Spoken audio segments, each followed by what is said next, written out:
Hello friends, നമ്മുടെ പത്തനംമാറ്റേൻ്റെ അടുത്തൊരു വീഡിയോയിലേക്ക് എല്ലാവർക്കും സ്വാഗതം. ആദ്യം തന്നെ നമ്മുടെ ചാനൽ സബ്സ്ക്രൈബ് ചെയ്തിട്ടില്ലെങ്കിൽ ഒന്ന് സബ്സ്ക്രൈബ് ചെയ്തിട്ട് കാണണേ. എല്ലാവരും ലൈക്ക് അടിക്കണേ. അപ്പോൾ നമുക്ക് പത്തനംമാറ്റേൻ്റെ ഇന്നത്തെ എപ്പിസോഡിലോട്ട് കിടക്കാം. അപ്പോൾ തുടങ്ങുമ്പോൾ തന്നെ കാണിക്കുന്നത് നമ്മുടെ ആദർശിനെ നയനയാണ്.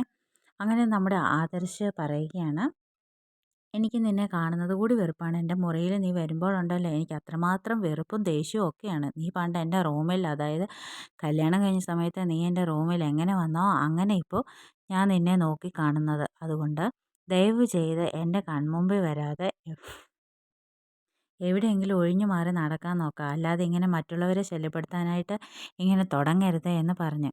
അപ്പോൾ നമ്മുടെ നയന ചോദിച്ചു, എന്താ ആദർശേട്ടാ ഇങ്ങനെയൊക്കെ പറയുന്നത്? ഞാൻ എന്താ ഇതിന് മാത്രം തെറ്റ് ചെയ്തത്? ഇത്ര എന്നെ വെറുക്കാനായിട്ടോ അപമാനിക്കാനായിട്ടോ മാറ്റി നിർത്താനായിട്ട് ഞാൻ എന്താണ് തെറ്റ് ചെയ്തത്? ആദർശ് ഒന്ന് തുറന്ന് പറ. അറിഞ്ഞുകൊണ്ട് ഞാൻ ഒരു തെറ്റും ചെയ്തിട്ടില്ല. അറിയാതെ എന്തെങ്കിലും തെറ്റ് ചെയ്തിട്ടുണ്ടെങ്കിൽ തൻ്റെ നിന്ന് ഞാൻ തിരുത്തിക്കോളാം എന്ന് പറഞ്ഞപ്പോൾ, നീ അറിഞ്ഞുകൊണ്ട് ചെയ്ത തെറ്റോ നീ അറിയാതെ ചെയ്ത തെറ്റോ അതൊന്നും വേർതിരിഞ്ഞ് കാണാനുള്ള ഒരു ഇതല്ല എനിക്കിപ്പോൾ. നീ തെറ്റ് ചെയ്തു, എനിക്ക് അത്ര മാത്രമേ ഉള്ളൂ പറയാനുള്ളൂ. ഞാനത് അറിഞ്ഞു തിരുത്തേണ്ടത് നീ ആയിരുന്നു. നീ കാണിച്ച ചതിക്കുണ്ടല്ലോ, ഒരിക്കലും നിന്നെ ഈ കുടുംബത്തിൽ പോലും ഞാൻ നിർത്തേണ്ടതല്ലായിരുന്നു. പിന്നെ അതൊക്കെ എൻ്റെ മാന്യത.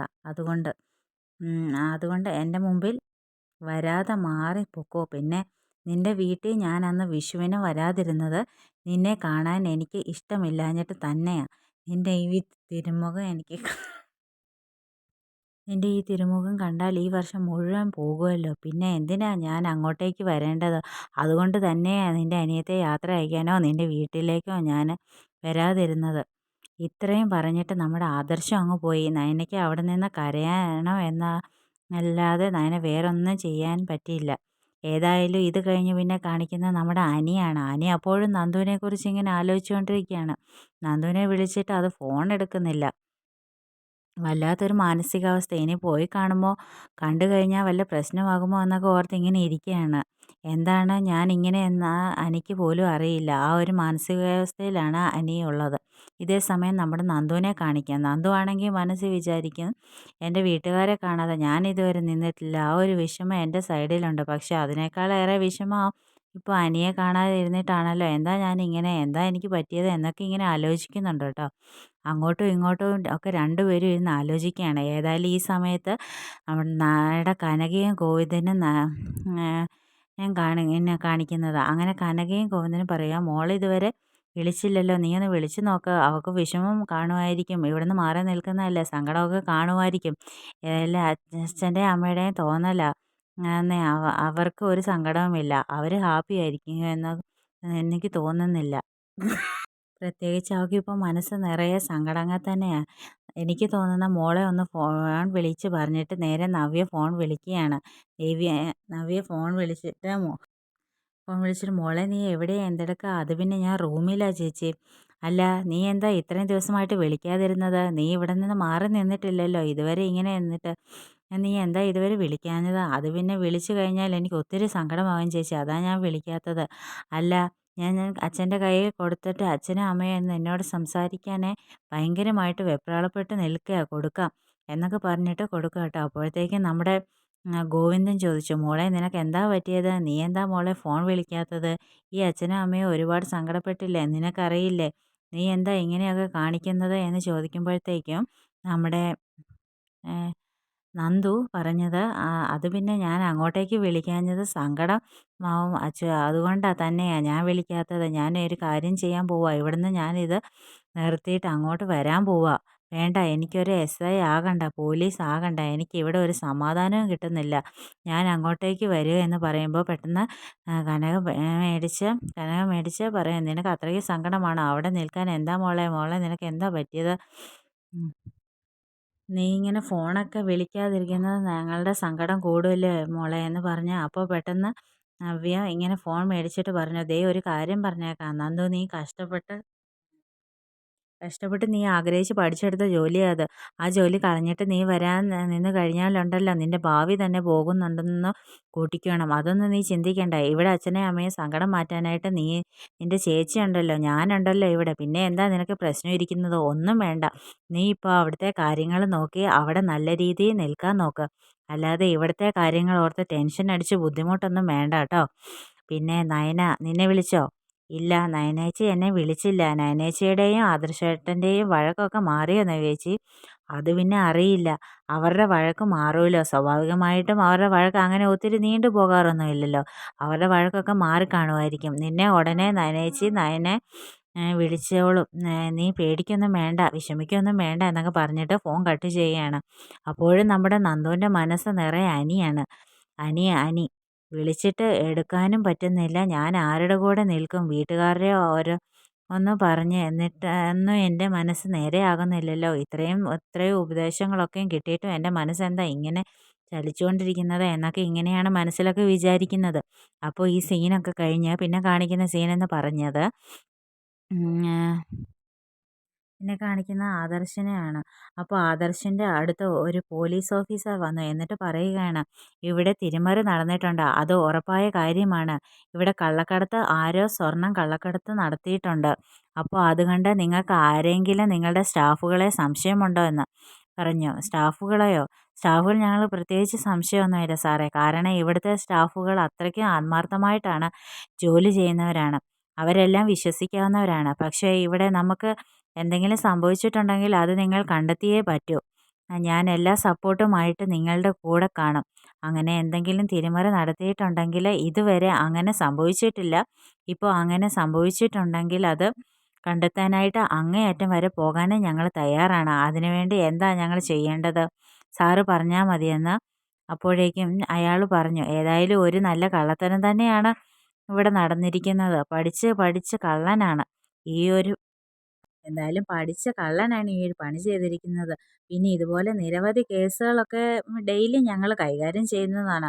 പക്ഷെ നിങ്ങളെപ്പോലുള്ള ഒരു മൂർത്തി ജ്വല്ലറി, പേര് കേട്ട മൂർത്തി ജ്വല്ലറിയിൽ ഇങ്ങനെ ഒരു സംഭവം നടക്കുമെന്ന് ഞങ്ങൾ സ്വപ്നത്തിൽ പോലും വിചാരിച്ചിട്ടില്ല. പിന്നെ മൂർത്തി സാറിൻ്റെ ഇടപെടലൊക്കെ ഉണ്ടായിട്ടുണ്ട്. ഏതായാലും മൂർത്തി സാറും പറഞ്ഞിരിക്കുന്നത് കർശനമായിട്ടും ആരാണോ ഇതിന് പിന്നിൽ അയാളെ കണ്ടെത്തണം എന്ന് തന്നെയാണ്. അതുകൊണ്ട് ഞങ്ങൾ നല്ല രീതിയിൽ തന്നെ മൂവ് ചെയ്യാൻ തീരുമാനിച്ചിരിക്കുകയാണ്. ഉറപ്പായിട്ടും ഉടനെ തന്നെ ആളെ പിടികൂടും എന്നൊക്കെ ഇങ്ങനെ പറഞ്ഞു.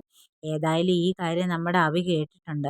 അഭിക്കാണെങ്കിൽ വല്ലാത്ത പരിഭ്രമവും വല്ലാത്ത പേടി. അങ്ങനെ നമ്മുടെ അഭിയുടെ കൂടെ വേറൊരാളുണ്ടായിരുന്നു ഈ കള്ളത്തരത്തിനൊക്കെ.